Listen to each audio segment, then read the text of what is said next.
Hello there, I'm Nathalia Melo, your unfiltered fit BFF, mom of two turned CEO of a fitness empire. Someone who understands the struggles of trying to stay fit, sane, and sexy, all while juggling work, life, and motherhood. And this is the Unfiltered Fit Life Podcast. Follow along wherever you're listening and join me weekly as I help busy working moms just like you simplify their fitness journey so they can lose weight, regain their confidence, and feel sexy AF. It's time to stop living in the what ifs and hiding from the cameras. It's time to regain control over your body, feel sexy naked, and wear a bikini confidently. People already see you as a super confident woman, but it's time for you to feel the same way too. Let's go. Hello there, fam. Welcome to another episode of the Unfiltered Fit Life Podcast. And today I have a good friend of mine that a lot of people kind of know her as her husband's wife.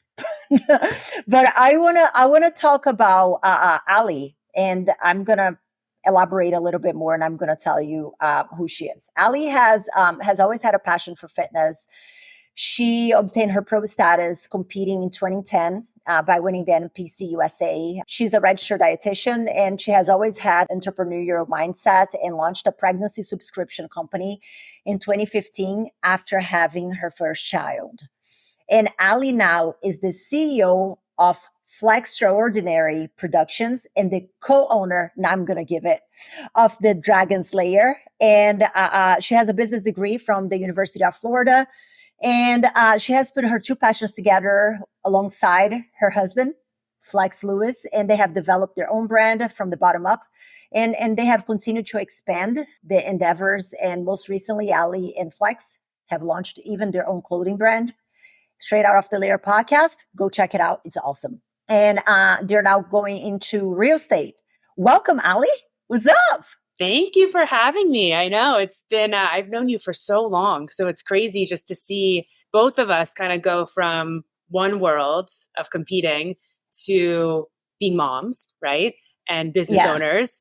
And then we still are in the world, but just in a different way. So it's kind of cool and a unique experience to know you for this long. And then for both of us to kind of go on our ways and our journeys and be able to share it, with the world. So.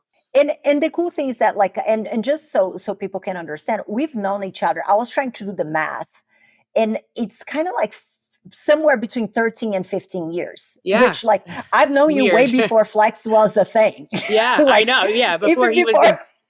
I know. It's so crazy when you think back. I think back and people are like, when did you compete last? And I do the math. I'm like, oh man, that's a long, in my mind, it's like 4 years ago. Everything is like a 4 to 5 years ago. And it's not. Men. I know. It's so crazy. But it's cool. And I want to say this though to you is that everyone grows, I feel like when you meet people a lot of times, especially in this sport, especially when we joined this sport, it was brand new. Like our division was new. And so much has changed since then. And people have just grown up and understood their position in the sport, and so much has changed. And so it's refreshing to know that you can keep relationships and people change for the good. Do you know what I mean? And realize what's important in life or what competing did for them for the great and maybe not the great. You know what I mean? So there's always a learning lesson in anything you do. And competing has been an amazing asset in my life. That's where I met my husband. That's where most of my businesses are kind of involved and around. And people ask me all the time, are you going to compete? Do you miss it? I'm like, no. I checked that box and I am so glad I did it. Done. And now I'm here to support everyone else who wants to do it, So it's nice. I love that. And I love that because just for a little bit of context, I also coached Ali whenever she was pregnant with her second child, which I think it's awesome, Ali. Also because you are a former professional athlete. We competed together at the Olympia. You were on the Olympia stage, you are a registered dietitian and having that openness to know, I can definitely do with some help because sometimes I'll have people, I've been doing Beachbody for 2 years. I know what to do. And I'm like, no, cute. You think and you probably do know, but there's something about having accountability and not having to think for yourself. I mean, all day you're thinking, whether for work, yourself, your family, your kids, it's nice to just have someone that you trust help you out, especially during pregnancy, and that's an interesting field where I'm around a lot of coaches and a lot of great people even now, but that is a niche market. So it's important to do your research and find someone that you can trust especially when you're pregnant and postpartum. Yeah. So that's a nice thing that we were able to do together as well. Yeah, I love that. And I was very honored by the opportunity as well. So Ali, because today I want to showcase Ali, because I think that a lot of people, they know Flex because he's the people folk. Like I see your relationship with Flex, and it's kind of like me and my husband. He's like the very organized, methodical. And I'm like, well, let's go. We'll figure it out as we're going along. Yeah, for sure. I always will say this. So Flex is the visionary. I am the how-to. You give me an idea, I'll tell you why it's not going to work. And then if you really want to do it, I'll find a way to make it work. Like I've just always been a problem solver. I mean, whether it's business, love life, not that I know everything, but I try to just figure out how to fix, how to help. That's just me. I'm the how-to person. I get it done. I'm the admin person.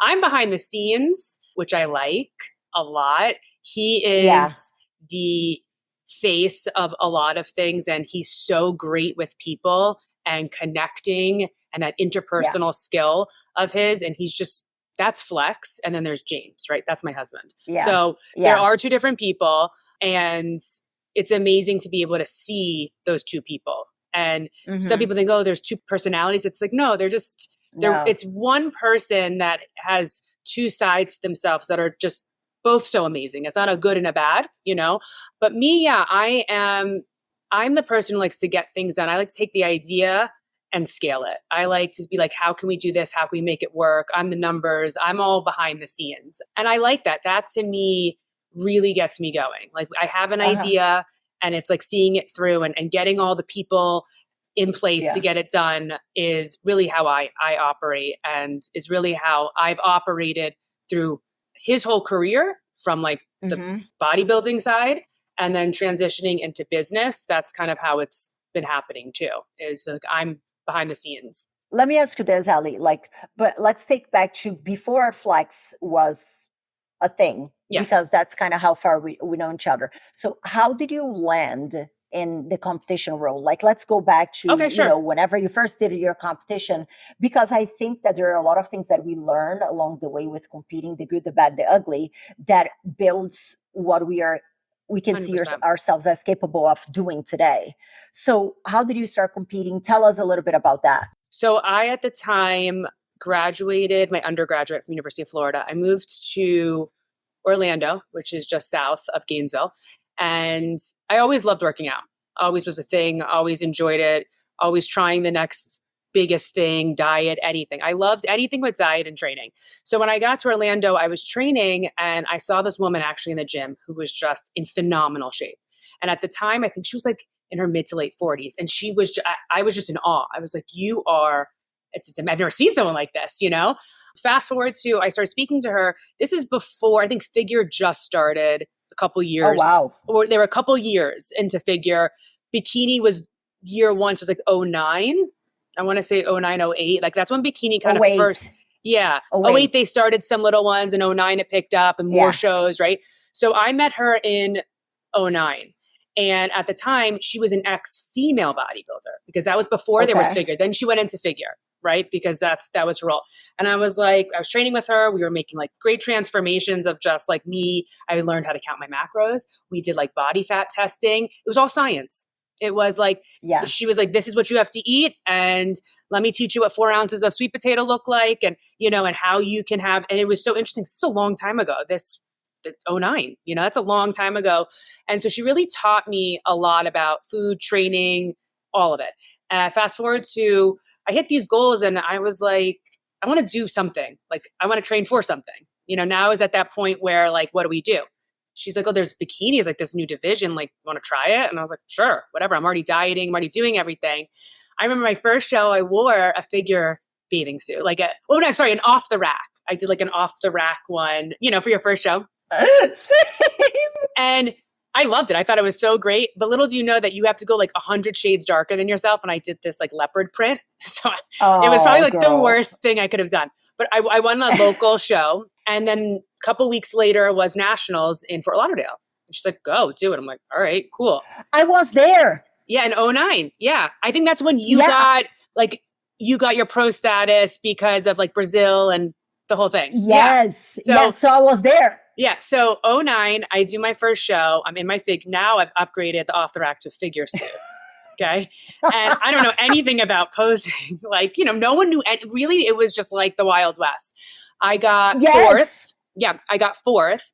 And I was stoked. I was like, I love the way I looked. I was like, this is the best that I'm eating. And the whole thing. Now is the end of the year. And then I was like, I really like this competing thing. But my coach, she was my trainer. And at the time, it wasn't the concept of a coach where like they knew everything you needed to do, right? Like they knew what shows to do and how to do them and the suits. And like, she wasn't plugged in. And I really wanted to get someone who knew all of that. And it was just easy. And that's when I went and that's where I met you at Bombshell. That's where we kind of both kind of started that journey of like team and coaching and that whole concept. Yeah. So that's really where it started. And from there, my goal was to turn pro. And I did that in 2010 at winning the overall at USA's, won Jacksonville Pro. And then after winning a pro show, it was like, okay, I want to make it to Olympia. It was the first Olympia. I made it to first Olympia, got 6th. And then I did the first Arnold, got 7th. Then, won New York Pro the following year. And then I was in grad school at this time. So I remember that. It was like, this is fun. Great. This is not making me money. Instagram didn't exist. The only thing you had were sponsorships. I was sponsored by bodybuilding.com at the time, which was amazing. Great. I loved it. But there was very little room to really make that a business, nor was that really my purpose. My purpose was I wanted to set a goal and reach it. And that's where you talk about what have you learned from competing in this industry is you learn so much. And I was just talking to someone literally 2 hours ago in an appointment. And I was like, it's crazy because it's not a high paying field, but people will do anything to hit their goals, right? And that could be winning a show to turning pro to winning Olympia. It didn't matter, right? But the point is you learn such discipline and you truly learn that you could do anything that you want to do. And it doesn't mean, and I'm not going into the health topic or anything of that, but if you set your mind to something and this is something you want to do, you can do it. It takes a lot. It takes sacrifice. It takes discipline. It takes commitment.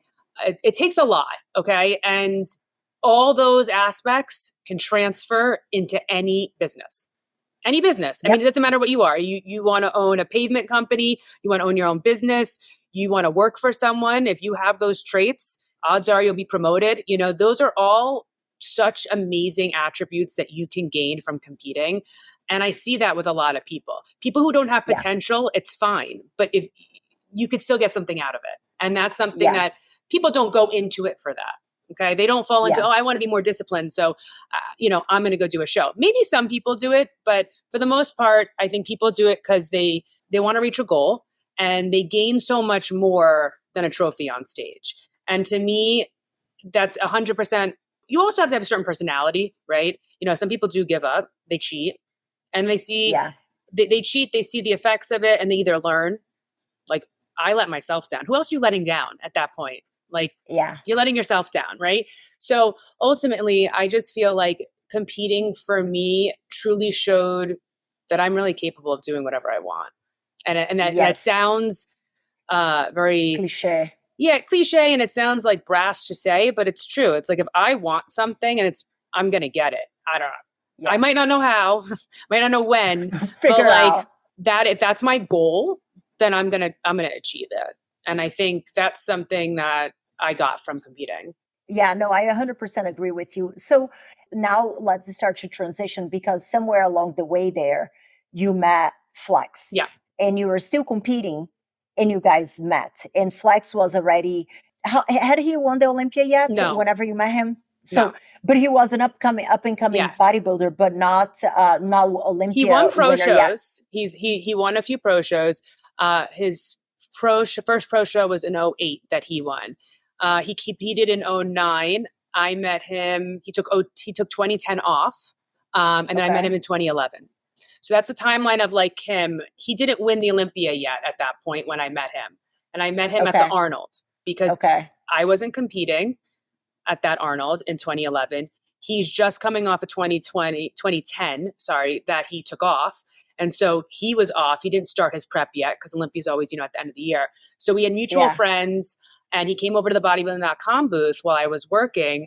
And I was like, and at that point, we had a few conversations over Facebook and stuff like that. So I knew of him, obviously. And I guess he knew of me. And so the crazy thing is we met, wasn't 2011 that we met. I lied. I think it's 2012. In 2012, we met at that Arnold. 2011, we both competed at New York Pro together. But I didn't really know him. I knew of him, right? Like we weren't, we were both with other people at that time. And it wasn't until 2012 Arnold that we were able to like actually meet and like conversate. Okay. So we started hanging, like I had a group of friends and he had a group of friends. We all went out together and we stayed in touch. This is the PG version, but we stayed in touch. I was living, because he always says like, you want the truth or her story? And I flip it back. Right. So to fast forward, we went at the Arnold, we stayed in touch. I was finishing grad school in Miami. He was living in Tennessee. And we just stayed in touch. It was Skype at the time. It wasn't even FaceTime. Oh yeah, that's how Roger and I were dating. It was Skype as well. Yeah. So it was like the Skype calls. I feel like we're like dating ourselves. It's so weird. And so anyways, we did the Skype call thing. And really what happened, I was sponsored. And when I said to my sponsors, I was like, I would find out where he was going on his tours, because there's all of the nowadays. Oh, no, you didn't. You were a creeper? No. So I said to him, because it was a free vacation in a sense. So if I was able to go to the same event he was going to be at, then we got to see each other and neither of us had to pay, really. You know what I mean? So oh, I see what you're saying. Okay. Yeah. I thought that you were like, hey, where is he going? No, I would just ask him. Show up. Yeah. No, I'd ask him. So like in March, we met at April, and then in April, he was doing a guest posing at Dexter Jackson's show in Jacksonville. So I drove and saw him. And then we went to Germany for FIBO. I asked my sponsor to send me, he had to go with Gaspari. And then the next show was Body Power. And so I was like, I want to go to Body Power at bodybuilding.com. So I kind of like put myself in the front running that, hey, I'm available. And then we were able to kind of travel together and work together. And at this time, at 2012, I was kind of taking a break. I finished 2011 and I was like, I got to finish grad school.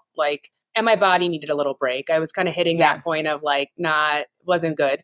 And he even said to me, like, you're doing too much. You're doing all, So we started dating. We were doing too much. I know. Just like a side note, we were doing too much. Way too much. I remember texting you once. So vivid. I was in a remember Publix that too. In Orlando. And I just remember texting you. And it was something about, I was like, what can I eat? I just remember thinking like, can I have sugar-free Jell-O with, I was like trying to think of this like conversation of like, I am dying of hunger. Like, what do I do? Oh, I just remember vividly. So random. But I remember the text messages. Like if I'm having a pizza, a slice of pizza for my quote unquote cheat meal, how big is this? Like how big can we go? Oh, it was terrible. I wish we could find those texts. So fast forward, I meet him at a point where like, I think I knew I was done, but the beautiful part of it all was I was still in the industry. I was just a cheerleader and I was a support system, which is honestly such a crucial part to this journey that is in a sport, shall I say, that's very self-absorbed and self-focused. Like you're competing, it takes a lot of sacrifice from the person. And it's hard to find someone who's going to understand that world.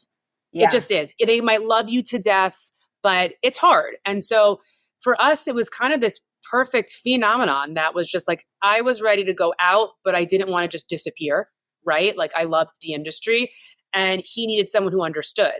And I was like, well, I understand. Like I lived this life, and Hello. So it kind of it really worked really, really nice. And, I think I came into his life as a great support that he didn't have.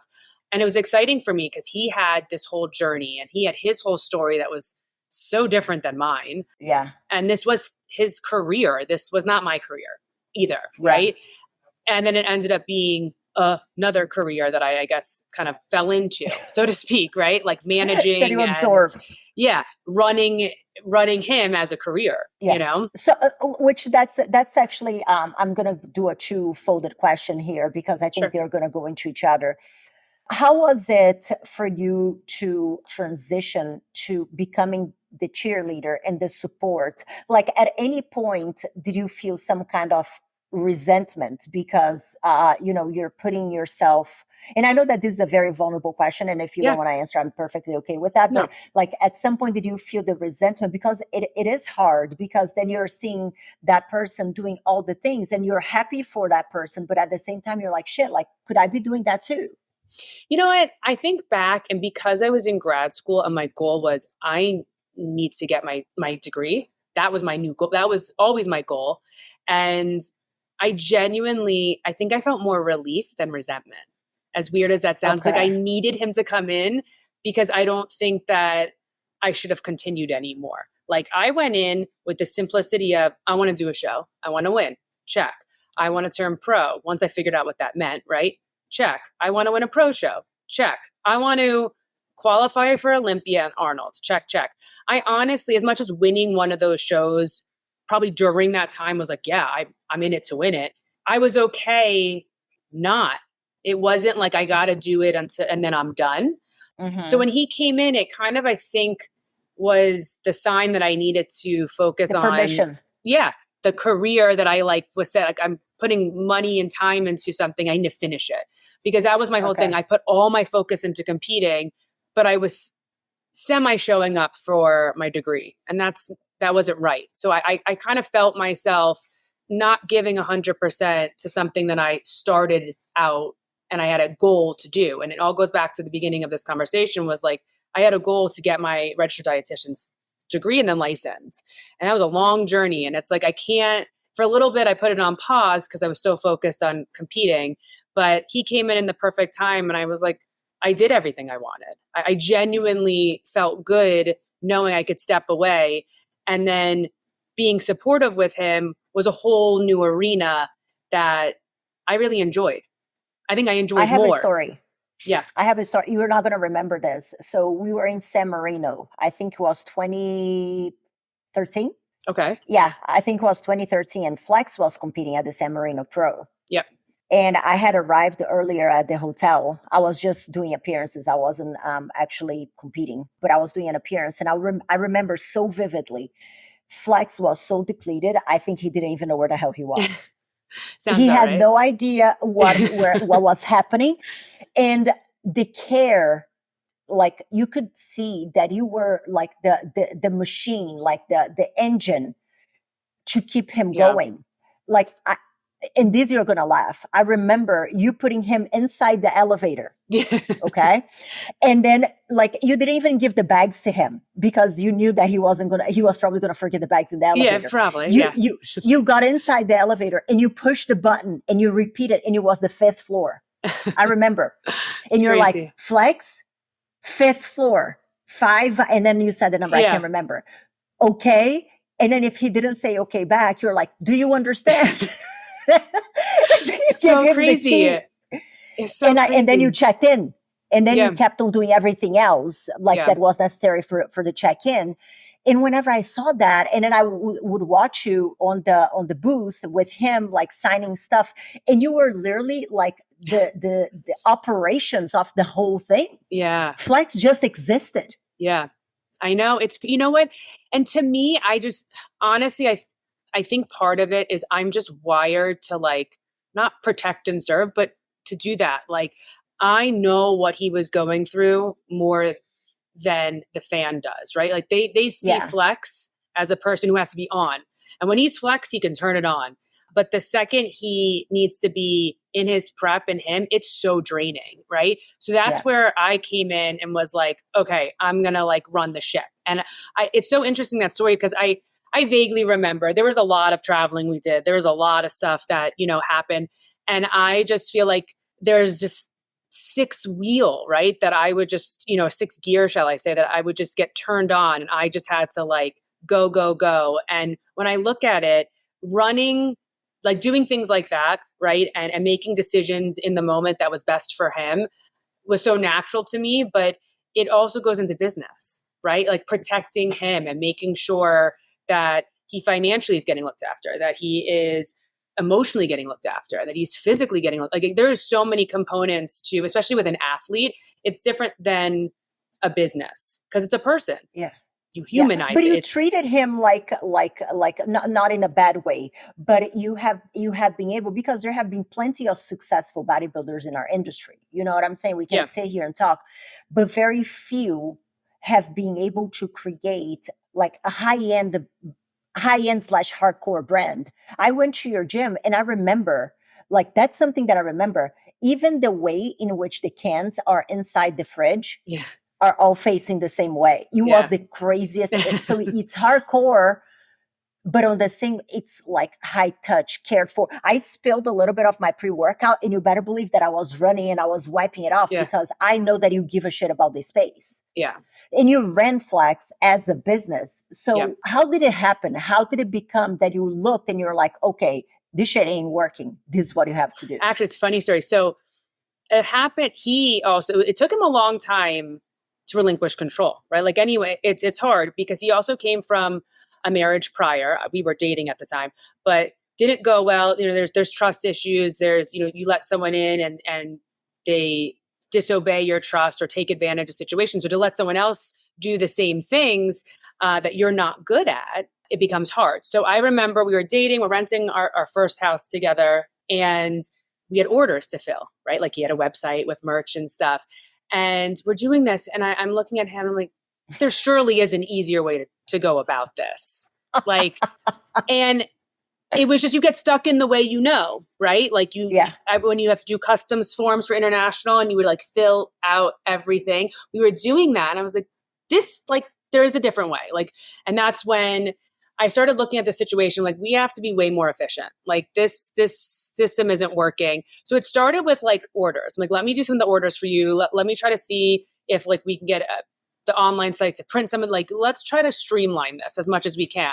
So it started there. And it also started with taxes. I'm going to tell you this. So everyone was paying Flex as a person. And I'm like, oh, fuck. Yeah. And this was like, you know, early on. And I was like, I remember I was doing my taxes, or we were living together, and I was like, why don't you go see the person I go see, you know? And they kind of educated me on like, this isn't a good idea because the amount that you are going to pay as a person versus a business is just astronomical. So it's like, all right, let's start there. We are going to create Flextraordinary Productions, and that is your baby, your company. It's all things Flex, it's media, all your sponsors are going to pay you from there. Everything is going to go into this hub. And you are Flex the person and you are the owner, but you are an employee of this company.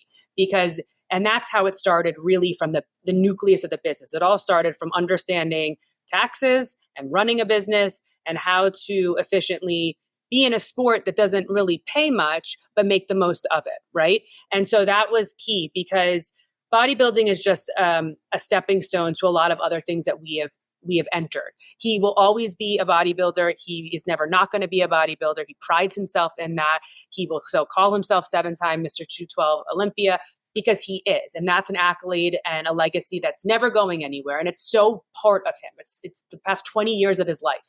But, you know, at the end of the day, everything has to be run as a business. And I think it's important for anyone out there, whether you want to make bodybuilding your career or not, you have to look at yourself as some form of an asset, either in someone else's business that you don't own, but you work for, or your own. Because it's true, you're an asset. And not to get all like business jargon, but that's really how it started. It started with saying, you know what, you need to be run like a business from the simplicity of how you get paid. Just super simple, who pays you and where it goes. And that's how we kind of fell into this situation. And I'm so admin and paper, you know, like I could do all the paperwork. That's not his strong suit. He's a personality. He will go on these tours left and right. He'll travel and sleep on the grounds. I can't function like that. He has to be a personality. I'm not that. So I was like, this is going to work really great if you relinquish some control. Let me handle this and you go be Flex. And it was hard, and it's still hard. We've gone to a very good place, but it's hard because I was doing it to help. I didn't think that I would end up being a non-paid CEO. Do you know what I mean? Like, because at that point, I wasn't going to pay myself. We needed, like, there was no point to pay me. You know what I mean? Like, we lived together and co-lived together. So, but I ended up just doing all this work. And there were so many times I'm like, well, if we were to pay someone to do what I'm doing, I'm getting screwed. Yeah. I'm getting fucked. So, the funny thing is like, we've had a lot of conversations through the past 11 years of like, trying to, the work and personal balance is very hard. It's that doable. was one of my questions. It's not easy, and it's trial and error because every two people are different, right? And their needs are different. So at the beginning, we had no kids, right? So it was just like my focus was the goal is to win Olympia. That's what we're going to do. How do we do it? And it was just, we were on the same train, going the same direction, same speed. And we were just doing different things on the train, And I think that's key, is understanding like his strengths and my strengths and being able to relinquish, right? And being understanding of both sides of it. And that's where respect comes in, right? Like you respect each other, you trust each other, you are loyal to each other. And all those words I'm saying really actually created the company that we created, which is culture. It's loyalty, trust, and respect. And that is something that we start a relationship with. We brought it into every business that we did. It's the pillars and the morals and values of everything that we do. At the time, we didn't have an acronym or know it, but that's what we lived by. And that's what went into every single thing. And it takes hard conversations. It takes arguments to understand, when to turn on, like, and I always make this joke. I can't come home and complain to my significant other about the person that you work with. Yeah, exactly. I was like, so how do you do that? Like, how do you go home and like, oh, my boss or you don't understand, because I can't do that. So that was a challenge. That's where you have like really good best friends. They come in really handy, just like, to vent. He's a dick. Yeah. It's like, so that was, and then you have to dance around there. We make a joke. There's Prep Lewis, which is flex on prep. Right. And then there's not prep, and you learn as you go. And if you truly love each other and the word respect is there, respect one another, it'll work out. You'll find a way. You'll have bumps, but if the goal, once again, the goal is to get that win. We did everything for it. And that took us to renting our first warehouse. The goal was so he could work out in peace and train in peace to win the next Olympia. And the biggest thing I say is that was a massive investment in ourselves. It gave zero return because he could not win. I mean, he could trip and fall. I mean, there was no guarantee that if he showed up every day that he was going to win. There is no guarantee, right? You have to show up the day of and the best man wins. So that was a huge undertaking we did in 2014. And we opened up at that point, the Dragons Lair, I guess, but the private version. And it was, someone gave us his best advice. The best investment you could do is invest in yourself. And to this day, I am such a firm believer of that. And that doesn't have to involve money. Investing in yourself means a lot of different things to a lot of different people. But that is just one of those things that someone told us. And I was like, it just resonated with me. I was like, yeah, that's true. That's why we need to get this warehouse. It was hard. Yeah. The owners took a chance on us. We had just opened a bank account. And I was like, listen, I promise you I'm going to pay rent. That's all I can do. I just promise you. And I did. And then you do the handshake, you do a little spit. That's what it was. That's honestly what it was. And they believed in us. And I was like, I promise you I will pay rent. That's all I can say. I don't know what else I can say. And we did for 6 years. We were there and created the empire unknowingly. He won all his titles and we grew these brands together. But and then we had, added one child to the mix, which truly was probably the best thing that ever happened to both of us, but really him. I think it realized that, I'm not just doing this for myself, and my significant other, but he has another drive. He now has this legacy. He now has this reason that is bigger to show up, right? Show up and win. And there's someone looking up looking up at him. So that truly, I think, needed to happen, and it wasn't planned. And once again, though, it was just fate, right? So Yeah. And so, Ali, because you're still very involved in the bodybuilding space, and I kind of am to a certain extent. I don't think that, as an Olympia champion, you can, in training the gym that I train at Destination Dallas, you cannot like fully remove yourself Yeah. from the industry. It's always around you. What are the things that you see, the biggest mistakes that you see today, people making the bodybuilding industry when it comes to making like competing a business? Like Like making, what are the big making a business out of competing? What are the biggest mistakes that you see people making? Because you guys have been able to make a big business out of flex competing and yourself as well. What are the big mistakes that you see people that do have potential, but they are making? Because, like I said in the beginning, there have been plenty of incredibly successful bodybuilders and competitors that have not achieved the success that you guys have. What do you think is the biggest mistake? I think one thing that I see, people aren't loyal. And I don't mean Hmm. that where they lie. It's not a lying thing. They can't trust the process, and they love to jump ship when something, that carrot gets dangled, or the shiny new object, the shiny new thing is coming in. And it's like, I find that to be across the board in a lot of things, is that if you're not loyal to the people who are there from you from the beginning, that transcends into business practice. Good business practice is being loyal. And then knowing that when someone's not being loyal to you, when the best way to exit too is, like, you don't want to keep people around you that aren't lifting you up, or you also don't want yes men.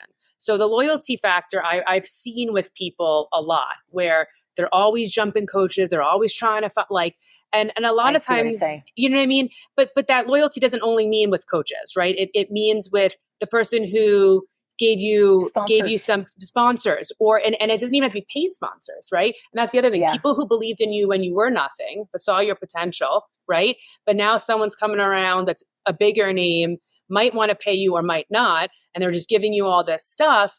It's like, let's rewind for a little bit. Let's see who's Yeah. behind that brand. Like there's that loyalty aspect, right? And it, like I said, it can go across a lot of different ways in the competing world. So I think that's one of it. I think authenticity in any business, but I think Yeah. being authentic, and I know it's hard. Everyone feels that everything is so saturated, but at the end of the day, if you're authentic and true to yourself and true to your brand, whatever brand that is, you should attract that following. You will attract authentic engagement. And I think that's something that is a piece of advice that I try to tell people in anything, is that if you want to go for something, be yourself. Don't try to be someone else. Yeah, there's tons of people doing ebooks. There's tons of people opening gyms. Yeah, but they're not you. You're not them. Yes. So Yeah. stay true to who you are and your morals, your values, and create what you want. And I find that the authenticity and loyalty are the two things that I truly think kind of get skewed, or people are so quick to throw to the wayside when it comes Yeah. to competing as a business. Yeah, I love that. And I honestly didn't have authenticity and loyalty in my bingo card. That was not the answer that I was expecting from you. I was almost expecting, and again, like more looking at competing and the prize money of that competition as the business. Oh, Yeah, I'm gonna go to this show and I'm gonna win, and then they let and then they don't post, they're not nice to people, they don't show up for their sponsors, and true. I'm like, and especially for the women, like that's something that I always said, there is always a new, hotter, younger, better butt, better tits, better everything that is going to be able to, and then you're going to become yesterday's Right. And news. so to add to that, the authenticity plays off of that in one regard, is being able to network, and not network in the business sense, but Just not be a dick. not be a Just be a dick, nice right? person.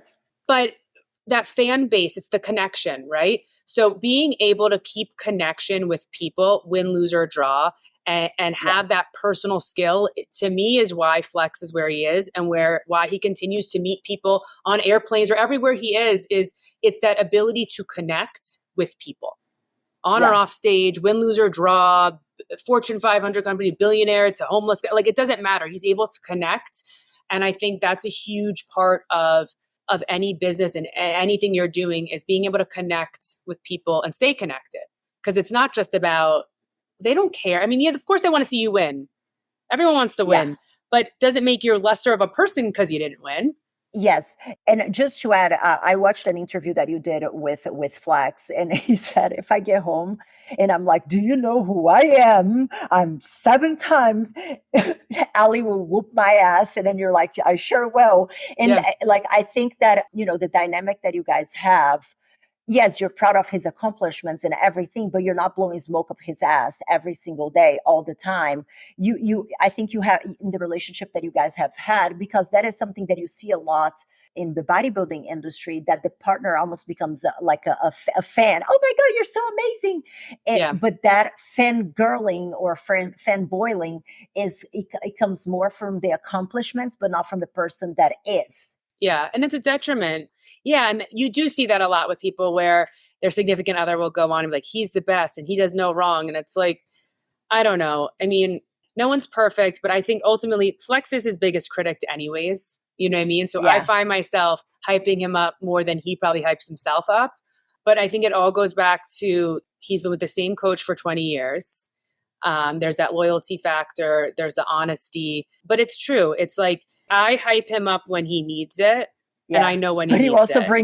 But he also probably sometimes bring him back to reality. My husband is like that to me. He's that person to me. Yeah. And, but in truth, like, I find that he sometimes underestimates his strengths too. Mm-hmm. So there's very little times that I would say that he's like, especially in the bodybuilding world, like the only times I have to rein him in is from his crazy ideas that he has. I'm like, I don't want another idea on my plate. So I've hired people now. I'm like, talk to our CMO. She can have 30 minutes of your week every week, and you can just tell her all your ideas. Because every time I hear an idea, Nathalia, I can't just process it as like, oh, that's a cool idea. No, I instantly am wired to be like, okay, that's not going to work. He wants me to do this. I just start like panicking. Like, I can't just sit and listen.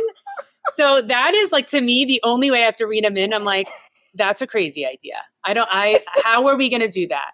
And he's like, well, it's just an idea. I'm like, no, ideas to me, I make my ideas a reality. So you're showing all these ideas to me and I'm just freaking out, So I'm crying.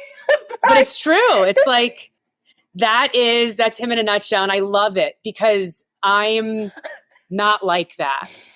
I'm a dreamer, but like not like he is. And so it's amazing that he's like that, but I'm not.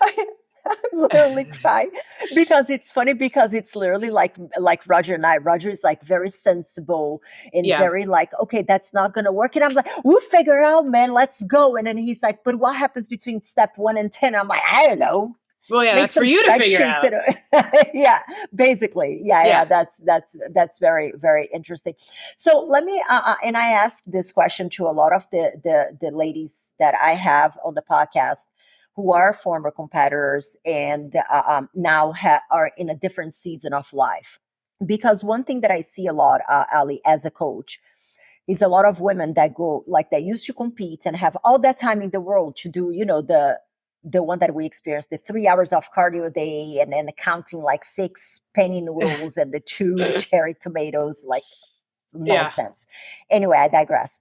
And then they go and they have kids and they're working a full-time, very like high power career, or running their own business. And then they want to do exactly what they did when they competed.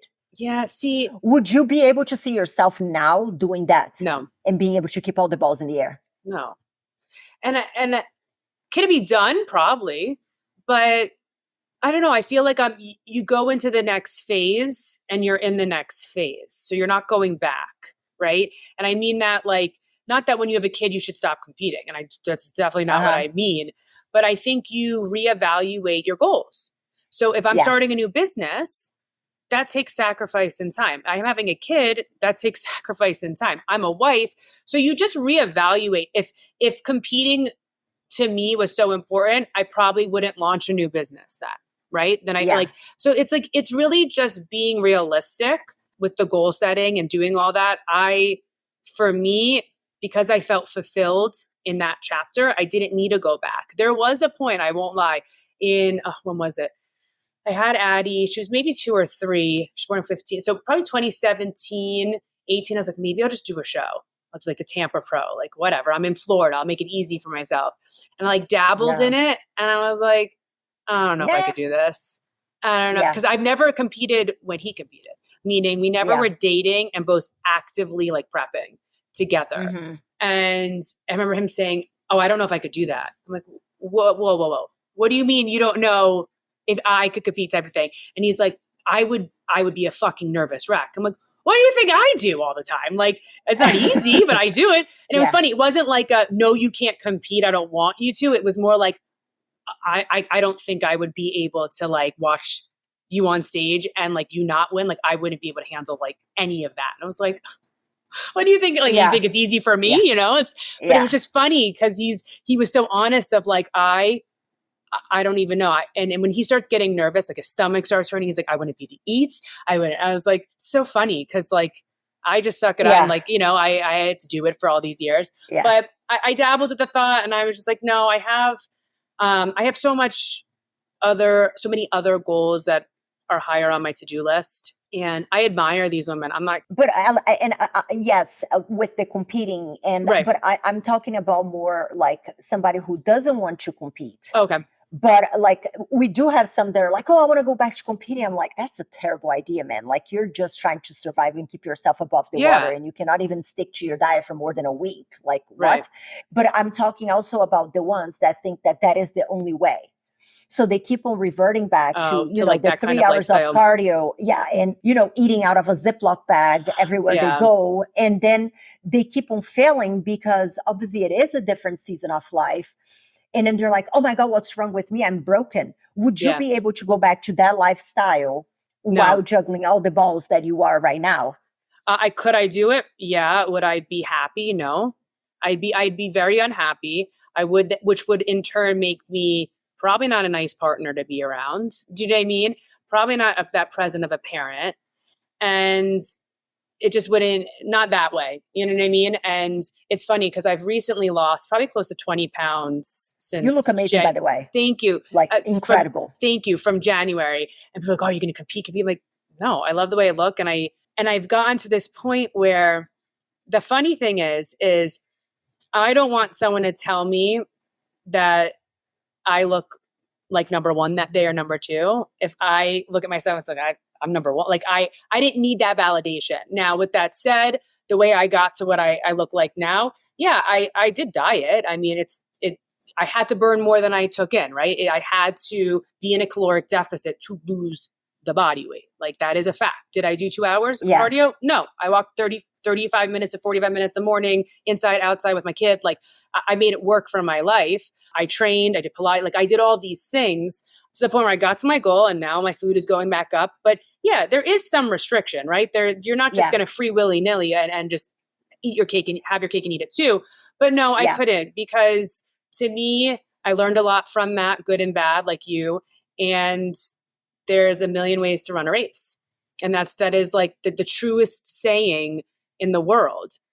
You could do it a lot of ways. And the problem is when you're done, the way you ran it is going to determine what happens next, and how you prepped for it. Yeah, no, I agree. And so in hindsight, do you think that you got out of the sport, you, Ali, as a competitor, do you think that you got out of the sport at the right time? Do you think you stayed too long? Do you think you had more in the tank? How do you feel? It's a good question. I think I did. I think I got out at a really good time, especially with the situation I was in life, like with school and a new relationship. I definitely couldn't do it now. I don't, and it's not because I can't physically do it. It doesn't align with what I would want to do. Same. But I think I got everything I really wanted out of it. And I think if I didn't meet Flex, to be honest, I probably would. I don't know what would have happened. I probably would have gone a little longer, and who knows, but I think I met him at the perfect time. I learned a lot about my body, especially then from someone who was doing the same thing, but kind of completely different, right? Like he had a whole other set of knowledge and a coach and stuff, like, you get so used to that, like, my coach is the best and like everything I know is right. And I'm right. And it's like, you're not exposing yourself to like other ways or other ideas. You're so like tunnel vision that, like you said, measuring this out is like, and I knew better. That's the thing, it's interesting. Like, but it was very cult-like, though. It was very cult-like. It was almost like there was an introduction of like, oh, people are going to tell you that what you're doing is wrong, but you have to listen to us. So there was a lot of cult-like induction and introduction that it kind of prepared you to what was to come, for you to have that tunnel version and block it out. Yeah. But no, I don't think I stayed too long. I think I stayed the right amount of time, and I truly enjoyed that process. And I think it's allowed me now too to have, the different businesses that I have. And I can truly understand everyone who comes into the gym, to either compete or to visit. My staff, all my staff, pretty much most of them have either competed or are actively competing. And I just love the fact that we can support that as well, as like an establishment. Not many jobs would let you do that, right? Like take a break to eat or do this. So it's kind of a nice little give back too, to have that, and all the athletes we have for our clothing brand and even the gym, like everyone trains at the gym. It's a really good community that, it's like, for me, I look at it, not that there's an age limit to it, but there is a timeline. Everyone's timeline is different. And my timeline of being active in it as a competitor was up, but I knew I loved the industry. So it was like, how can I stretch the timeline to still include this culture and this atmosphere and give back to something that, I met my husband in, I met a lot of great friends, our businesses are in. So it kind of goes full circle, and it's a nice feeling that we can do that. And I have two more questions for you. One question is, because I loved what you talked about there with supporting your team. And I've heard, like, because I do listen to y'all's podcast, and I like the ones that are with you and Flex, because I really like the contrast. What have been the biggest lessons that you have learned as a business owner from a leadership perspective, especially when you have Flex, who, most of the time, he probably needs to be the good cop. By default, Ali becomes the bad cop.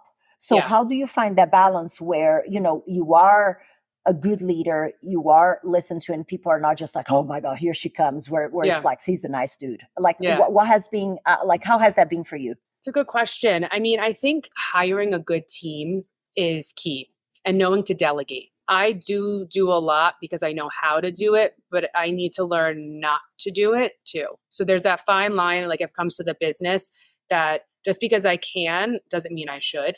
That's a really hard thing for someone who's like type A, to sit back and be like, this needs to be done. It needs to be done within X hours. And then if I don't say something, then exactly what, this is going to happen, but I could prevent it. It's like, it's that concept of like taking the back seat is very hard.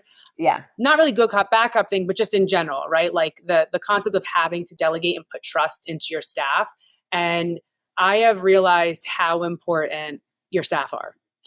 I mean, at the end of the day, that is the first person you see when you walk into one of our businesses, right? But the main one, the gym right now. That is your first interaction, how they're treated, how they feel. Like that is the first, and you only get one first impression.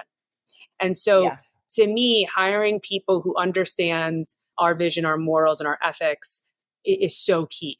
And hiring good people and being able to delegate. We have GMs and this and a head of marketing.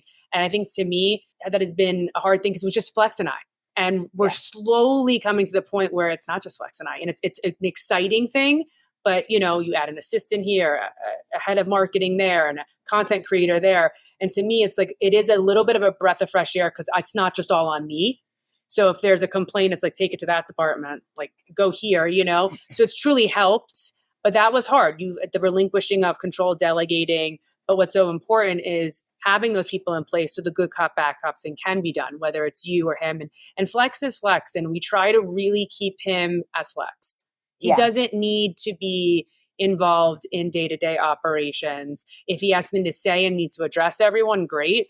But there needs to be the separation. He's the boss, or one of the bosses, you know what I mean? And you want him to be. He's the nice boss. Yeah, He's the exactly. Nice boss. And you don't want to piss off the nice boss type of thing, you know? Yeah. But the thing is, he needs to be respected, but he also makes himself available. So they do feel comfortable speaking to him. And they do have that environment that we've tried to create where it's like friendly, but then there is that work, friendship balance. So I would say, one of the hardest things was finding the right people, and knowing how to delegate roles. The other hard thing that I think in whether it's the gym world or any business is really making sure you have a good culture. Because people always ask me about the gym, like, what was the hardest thing? What were you worried about opening? It wasn't whether or not people were going to come in. It wasn't the cost of making it work. It was none of that. It wasn't COVID. None of that was really a worry. It was, I really want to make sure this gym gets talked about the way it needs to be and that we create this community. And it's hard. You can't I'm not hand selecting people to sign up for my gym. So there's very little control. And someone who's very, type A, how do you do that? How do you create the culture you want and create a community where people feel safe and respected and supported in a gym? Yeah. And that to me was, and still is, but that to me was, and Flex, such an important part of opening this gym. It wasn't just to open a gym. We didn't want to open a gym. We knew we had something special. We knew that this place needed it. We knew that the fitness community needed a place that they can call home, knew that they would be respected here and accepted. And we wanted to be a destination spot. We wanted it to be somewhere that people couldn't wait to fly in and train and see who was training here. But more importantly, it was knowing that and it's hard. We don't let people take their shirts off and train.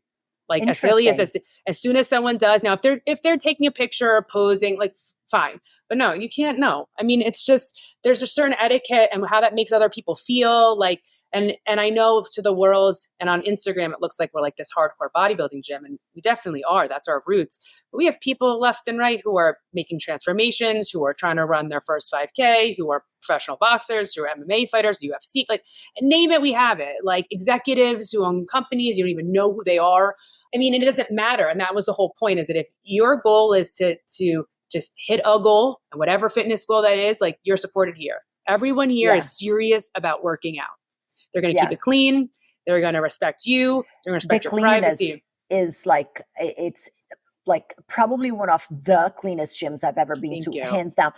When I tell Ali, I sprinted so fast to get that paper when I spilled my pre-workout. You better believe I was because my thought process was you can clearly see that they give a shit about this place.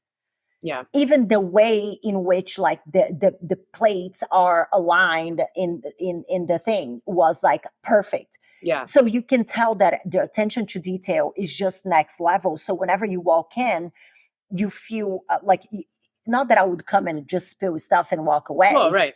But there is that extra layer of wanting to fit in because everybody is respecting the place. Yeah, for sure. Yeah. So it's quite impressive. Thank you. So that was a hard thing to try to navigate. And I think we did a really good job. We continue. I mean, there's bad seeds. There's people who aren't abiding by kind of our code.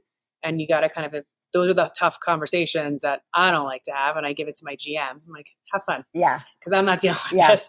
How do you tell people that they have BO though? Okay, so you need to tell me. Somebody has BO and it's stenching the whole gym. What do you do?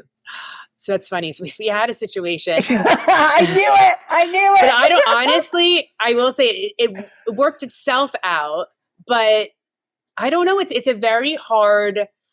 a hard topic. And honestly, I would go to Justin, our GM, because he's so good at conflict resolution. He would just find the best way to say it. How do you say nicely that you smell like shit? What is the nice way of how would Justin do it? I don't even know. If I were to guess, let me take a stab. I don't know. Cause it's such a bro. Yeah, it's bad. And shower, deodorant. Yeah. I mean, there was a situation. I remember a friend of ours was this person, I don't know what to do. And she's like, well, I'm just going to say something. I'm like, you can do it. Great. You're working out, and I was like, one thing you could do is there's, you can go about it in a way where if you're training, you're like, oh, do you smell that? Like something smells really off. But like, that's something you can go up to and say to someone. So that's a very good, honestly, that's a good question. I don't know. I don't know. Okay. I have one last question for you because I know you got to go and I want to be respectful of your time. Because like you and I have the same like cultural differences because my husband is British as well. Mm-hmm. Like, did you find any like cultural differences whenever you first started dating Flex? Like because of his upbringing, because of he's from, or anything like that? Did you find anything that that had to be worked on because of it? Not really worked on. I think honestly, we came from two totally different backgrounds, like completely different. And not that one was is bad and good. They're just completely different. And the funny joke is like, my dad was a firm believer. As long as I was in school, I was supported. So I was like, I'm going to be a professional student. I'm like, so I figured my shit out, that was like, I'm the kind of person that I love to work a system. If I can find out how it works, I'll work a system legally, but like, I'll work a system. And so that's how that started. I met Flex and I fell into that role. And the funny thing is he grew up completely opposite of me. Like not that I had a silver spoon, but I grew up very comfortable. His parents work very hard and he never went without either, but it wasn't lap of luxury for everything. Things were, you saved for big trips. Christmas time was this, like, there was a lot of different things that, we both had, but we both had great families. And I think that makes a huge difference. Like, whether, at the time, both of our parents, were still married and we had siblings and everyone got along. And so I think that's a huge thing that kind of, helped the relationship. But I will say it's like, not that I wasn't humble, but it was nice to see things from a different perspective. All my friends, even growing up though, I never really hung out with people in the same socioeconomic bracket of me anyways. And I always did things with a lot of different people, but being with someone who just was raised different, and we had to coexist together, I learned a lot. And I don't think, and nothing was like, something that I had to like learn from. It was, or it was a challenge, shall I say. It was nice because I allowed him to be like, you deserve this. You should treat yourself. Cause he always felt like, no, I don't deserve, cause he grew up in a certain mindset. So I thought what I brought to him was, no, you deserve that. You should buy it. Right. And then he would bring to me like, okay, let's rethink this, or let's a bit more frugal on the frugal side. Exactly. And so it's a great dynamic because it works very well in business. I'm not a big spender. I think it's a British thing. Yeah. It's a British thing. It's not so much like the socioeconomic because like Roger comes from a good family, but it is very much, I'm like, woo, YOLO, we only live once, let's go. And then he's like, well, but if you look here, and I'm like, oh God, okay. Yeah.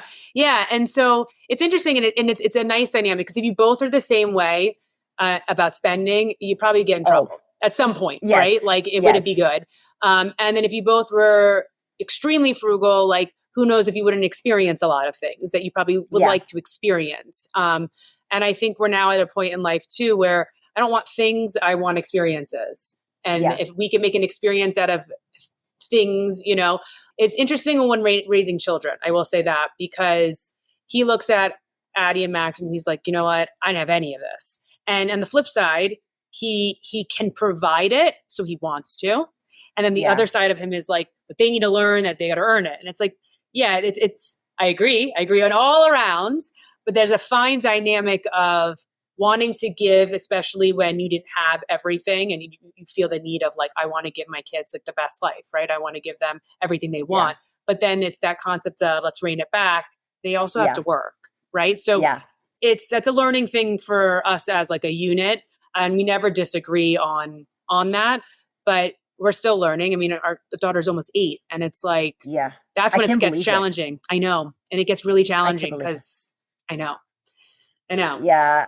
The raising kids for me is like raising kids is probably like one of the hardest things I've ever done in my life. Rewarding, but hard because it's kind of like, you don't know what the hell you're doing and you don't have an instant feedback to let you know that whatever it is that you're doing is working. You're just going to know whenever the person is grown. It's not like a business, you put the effort in and you wait like, I don't know, a year, 2, 3, and then you're like, okay, profit. Okay, like here's the ROI. We're doing good. Yeah, I know. Yeah. And your only measure of that is really, it gets to the point where like the teacher meetings, right? Like, are they good in school? Like if they're a good kid or kind, listen, they're someone different in school than they are at home. Obvious. They're someone different when they're with grandma than with mom and then with dad. Like there's obviously they have different shifts in personality. But my biggest take home was like, if she is kind in school and can stick up for herself and others, that's my goal. As like I've won as a parent. If you're a good human and you could read a scenario and make a decision that I would make. I mean, does it mean that it would be the best decision, but it's the decision that was best for the greater good of who was involved. And I think I love that. Yeah, I think that to me that's our only like ROI. It's like that feedback of their interaction with other kids and what other parents are saying about, parents that you trust, right? And you respect their opinion about how their kid was polite. And, they can come home and they're going to be the little assholes to you. And it is what it is. But as long as I send you out there and you are a good person, fine. I could like take the eye rolling and everything else that I get. Yeah, I love it. Ali, thank you so much for this interview. I'm sorry I kept you a bit longer, but it was such a good conversation. I would love for you to tell people where to find you and where the Dragons Lair is, if they are around, if they want to check it out, if you have day passes. That's your space. Sure, yeah. So me personally, I mean, I'm on LinkedIn if you ever wanted to connect from that business side. Obviously on Instagram as well, Ali R87 on Instagram, Alison Lewis on LinkedIn. The gym is the Dragons Lair Gym in Las Vegas. We do offer day and week passes, memberships. If you're local, there's actually a 3-day free guest pass that we offer as well to come and try it out and see the facility. We have a podcast called Straight Outta The Lair on Spotify and on iTunes and on YouTube. So you could actually visually watch it. And then we have the 2 clothing brands. So there's Culture, which is Culture Brand, CLTR Brand.com. And you could buy that in-store inside the gym or online. And then the Dragons Lair Gym merchandise, which we're relaunching a whole other signature series next year, which is going to be kind of fun. Of course you are. Yeah. You're like, let me add just another thing. That's another thing that I tend to do. It's just like, I can't just be content with the big plate that I have. I need like 2 more side plates. So yeah, that's pretty much me in a nutshell, and the brands and the businesses. So thank you for having me. This was a great conversation. I really enjoyed it. Thank you. Thanks for being here. And I look forward to chatting on the Instagrams, via text, and all the things. Bye-bye. Sounds great. Bye. Thank you so much for tuning in this week. But let me ask you, what was your aha moment in today's episode? I would love to know. You can leave me a comment or voice message at the link in the show description. You can also follow me on Instagram and let me know what topics you want to hear more about or who I should have on the show. As for today, this is it for today, guys. I'll see you back next week for another episode of the Unfiltered Fit Life podcast.